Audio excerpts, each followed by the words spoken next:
ওয়ালাইকুম রহমতুল্লাহ বরকাতুহ। প্রিয় মুসলিয়ান একরাম, রহমতের শেষ মুহূর্তে আমরা কতটুকু রহমত নিতে পেরেছি আমরা জানি না। তবে আমরা এই রহমতের শেষ মুহূর্তে আল্লাহ রাব্বুল আলামিনের দরবারে আমরা বেশি বেশি করে দুরূদ শরীফ পাঠ করব, বেশি বেশি করে আমরা রহমত নেওয়ার চেষ্টা করব। দুরূদ শরীফগুলো এমনও হতে পারে, আল্লাহুম্মা সাল্লি আলা নবিয়িনা আল্লাহুম্মা সাল্লি আলা মুহাম্মাদিন নবিয়্যিল উম্মি ওয়ালা আলিহি ওয়াসাল্লাম তাসলিমা, অথবা সল্লু আলা হাবিব, অথবা সাল্লাল্লাহু আলা নবিয়িনা মুহাম্মদ। এই ধরনের যে কোনো দুরূদ শরীফ পড়লেই হবে। তবে মা বাবার জন্য এই মুহূর্তে খুব সুন্দর একটি দোয়া আমরা না পড়লেই না।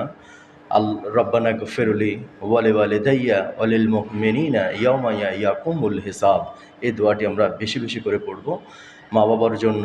রব্বুল আলামিন আল্লাহ তাআলা সাথে সাথে মা বাবার সমস্ত গুনাহ মাফ করে দেবেন। দোয়াটি আমি আবারও বলছি, রব্বানা গফিরলি ওয়ালিদাইয়া ওয়ালিল মুমিনিনা ইয়াওমা ইয়াকুমুল হিসাব। আমরা বেশি বেশি করে দোয়াগুলো পাঠ করব, বেশি বেশি করে দুরূদ শরীফ পাঠ করব, মিনিমাম 100 বার অথবা ন্যূনতম 20 বার সকালে এবং সন্ধ্যা অথবা সারাদিনে আমরা বেশি বেশি করে দুরূদ শরীফ পাঠ করব। যে কোনো দুরূদ শরীফ হতে পারে, তবে সবচেয়ে ফজিলতপূর্ণ দুরূদ শরীফ হলো আল্লাহুম্মা সাল্লি আলা মুহাম্মাদিন নাবিয়্যিল উম্মি ওয়া আলা আলিহি ওয়া সাল্লাম তাসলিমা। সবাই ভালো থাকবেন। আল্লাহ হাফেজ।